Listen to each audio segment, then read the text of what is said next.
grande satisfaction a été, bien entendu, l'Olympique de Marseille. Avec l'Olympique de Marseille, nous avons été en finale, 2 fois en finale de la Coupe des Champions en 24 mois. D'ailleurs, une anecdote, lorsque j'ai vu Bernard Tapie, à l'époque à Paris, qui m'avait dit « Je veux un entraîneur qui peut me gagner une Coupe d'Europe ». Et je lui ai demandé « Quelle Coupe d'Europe, président ?» Et il m'a dit « Tu n'es pas sérieux, le Belge ?» Il m'a dit « Il n'y a qu'une Coupe d'Europe, celle avec les grandes anses. » Créé au début du siècle, l'OM compte de célèbres dirigeants, dont la grande star du cinéma français, l'acteur Harry Bor. Au début, l'Olympique de Marseille est la seule équipe de province à remporter la Coupe de France. En fait, dans les années 30, l'OM est tout simplement le seul club à contester la suprématie des équipes parisiennes. En 35, l'OM remporte sa 4e Coupe de France, 38, 5e Coupe de France pour les Marseillais. Sur le terrain, les grandes figures d'après-guerre sont Gunnar Andersson et Ben Barek, surnommé la Perle Noire. Ben Barek, la perle noire, retrouve le public parisien. Et hop, une passe remarquable sur le pied d'Anderson qui lance Paluc. Celui-ci centre sa balle, Anderson shoot et marque pour Marseille, qui bénéficie devant le public parisien de la cote. Début 70, le Yougoslave Josip Skoblar et le Suédois Roger Magnusson enflamment à leur tour le Vélodrome. Grâce à ces deux joueurs, l'OM domine à nouveau le championnat. Pour la première fois depuis 23 ans, l'OM remporte le titre. En 72, Skoblar est sacré soulier d'or européen, 44 buts marqués. Skoblar intenable, Magnusson intouchable. Sur son aile, le Suédois fait des ravages. Ses dribbles sont extraordinaires. Roger Magnusson est un dribbleur né, un dribbleur naturel. Je crois que je suis né avec le dribbling, c'est tout.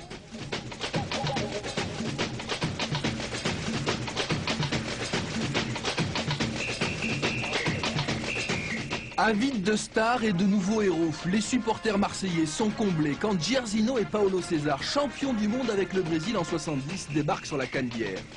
Nous sommes en 74 et comme par magie, l'OM prend un accent brésilien. Un accent qui enchante le Vélodrome. Jairzinho et Paulo César ont un toucher de balle extraordinaire. Derrière eux, un certain Trésor arrivé d'Ajaccio tient la défense.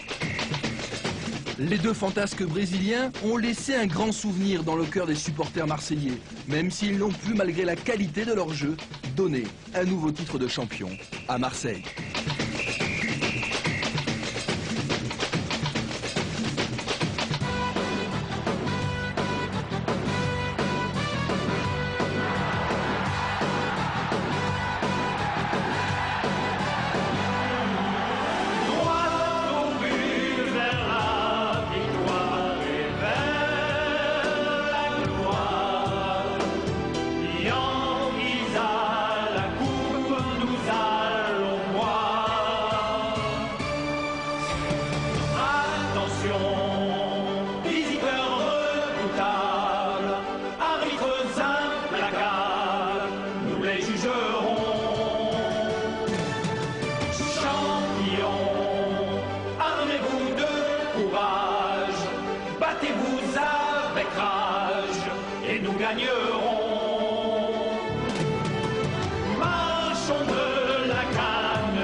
« 1990, Benfica-OM en quart de finale de la Coupe d'Europe. Castaneda sauvé par son poteau, à l'aller Marseille l'a emporté 2-1. Le tournant du match, la rentrée de Vata.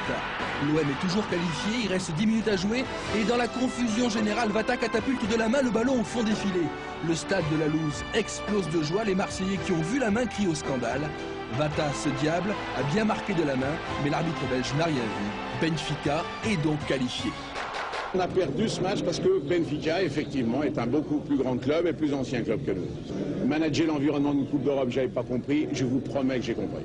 Ça se reproduira plus jamais.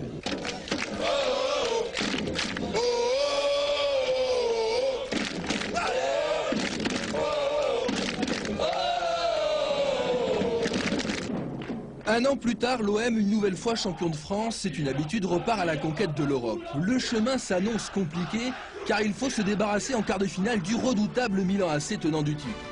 Après avoir fait un excellent résultat à San Siro, un partout, les Marseillais doivent faire la différence devant leur public. Le stade Vélodrome est plein à craquer et Marseille domine le début de match. Fournier est parti côté droit et parvient à centrer. Basile Boli, pourtant très fort de la tête, ne peut qu'effleurer le ballon. Sur son banc de touche, l'homme de science Raymond Goethals n'a pas l'air trop inquiet. La prestation des Marseillais le rassure. Après Basile Boli, Bruno Germain, voici donc les plus belles occasions marseillaises. Côté milanais, pas grand-chose pour l'instant à se mettre sous la dent, si ce n'est ce centre d'Evani pour Ruud Gullit. Mais Gullit est bien seul, il lui manque son partenaire favori, Marco Van Basten. L'absence du ballon d'or se fait sentir côté milanais. En fait, les Italiens manquent d'agressivité. Seul Franck Rijkaard inquiète Pascal Olmeta juste avant la mi-temps.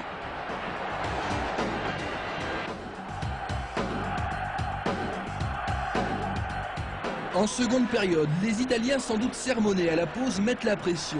Evani joue bien le coup, il alerte Agostini, mais Pascal Olmeta est le plus rapide. Le gardien corse tient la baraque, nullement impressionné par le Milan AC.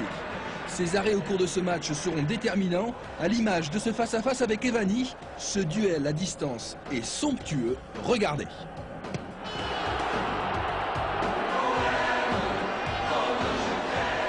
Un tel arrêt vaut bien des félicitations. Agostini Tresport félicite Olmeta. Raymond Goethals semble ce soir-là avoir la meilleure équipe d'Europe.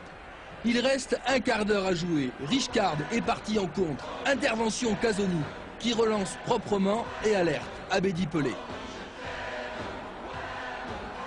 Pelé, tranquille, lève la tête. Il a vu JPP. Centre, déviation pour Waddle. Une reprise extraordinaire qui fait exploser de joie le Vélodrome.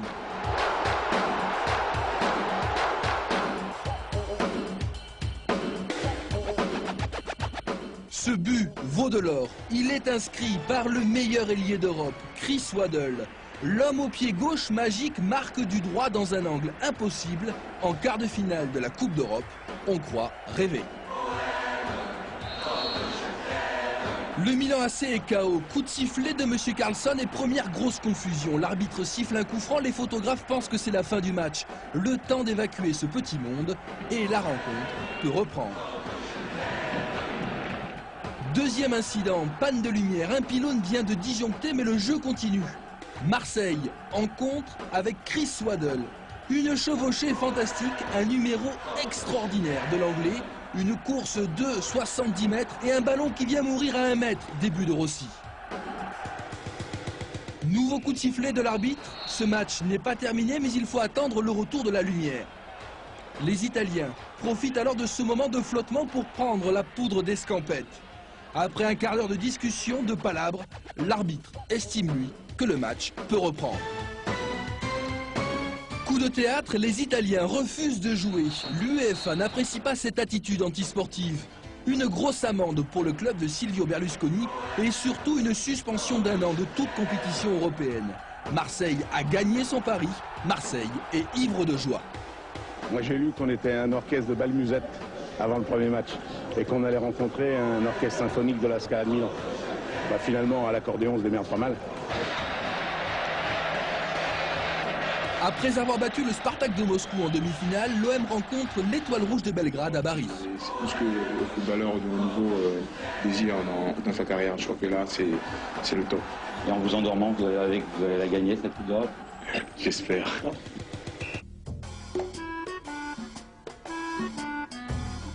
Malheureusement pour les Marseillais, l'Étoile Rouge de Belgrade cadenasse le terrain. Jean-Pierre Papin a peu d'occasion de se mettre en valeur. Et l'on en vient à la terrible séance des tirs au but.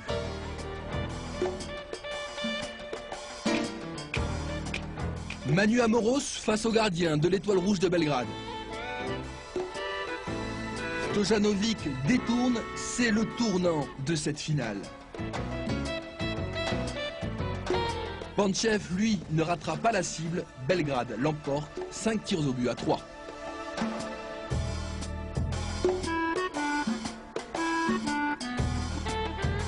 Contre toute attente, les Yougoslaves sont champions d'Europe. L'OM est maudit, l'OM ne gagnera jamais cette Coupe d'Europe. Le sort chaque année semble s'acharner sur cette équipe spectaculaire. Maudite année 91, les Marseillais pleurent, les Marseillais sont tristes, les Marseillais sont tout simplement inconsolables.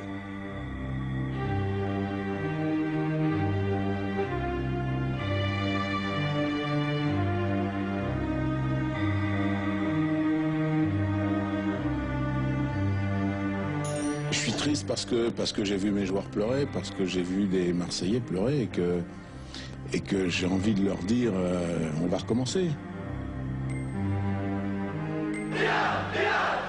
2 ans plus tard, l'OM, toujours aussi ambitieux, se retrouve en finale de la Coupe des Champions. Cette fois, il faut croiser le fer avec une vieille connaissance, le Milan AC de Silvio Berlusconi, dans lequel joue désormais Jean-Pierre Papin. Que le début de match fut dur et angoissant pour la défense marseillaise. Van Basten et Massaro sèment la zizanie devant les buts de Barthez. L'OM, alors dominé, plie mais ne craque pas.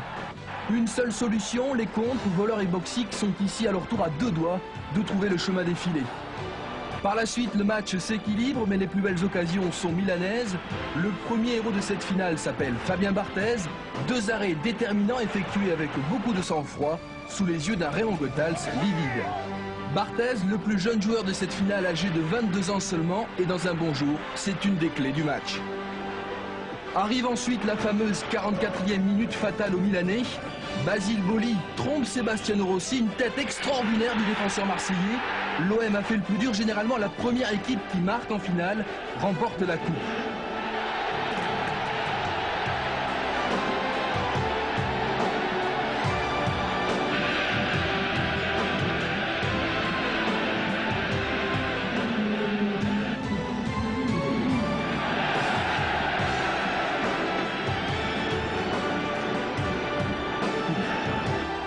À la mi-temps, il reste tout de même une inconnue, une énigme de taille, la rentrée de Papin.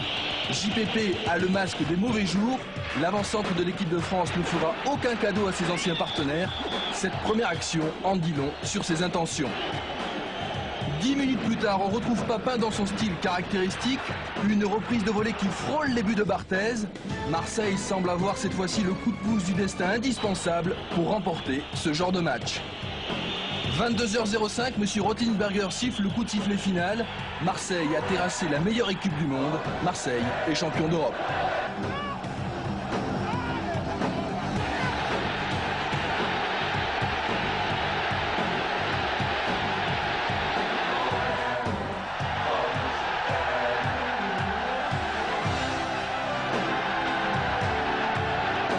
Je pense sincèrement qu'on a fait un bon match. Je crois qu'on a bien joué les Milan AC. On avait très bonne tactique. Derrière très solide, milieu très solide et devant très solide.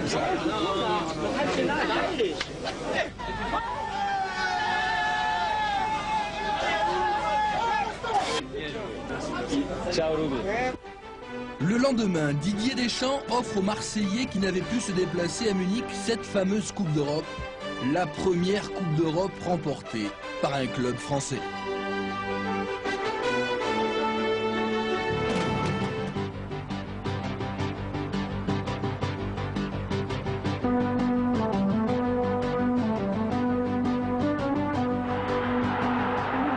Malheureusement, la fête sera gâchée. L'OM est accusé de corruption. Rétrogradés en D2 à la suite de l'affaire OMVA, les Phocéens obtiennent tout de même le droit de jouer la Coupe UEFA. De nombreuses stars sont parties, Papa et Pelé en Italie, Waddle en Angleterre, mais l'esprit demeure. Fabien Barthez, par exemple, est toujours là. Nous sommes en 94 et Marseille joue en 32e de finale contre l'Olympiakos, un club grec du Pirée. Les Marseillais s'imposent 5-1 sur l'ensemble des 2 matchs. La presse salue cet exploit. L'OM, c'est une religion. L'OM, c'est la bonne mère, comme ils disent.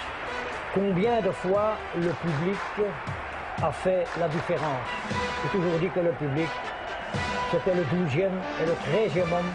Il joue encore pour le titre en 2e division, malheureusement, et avec les anciens.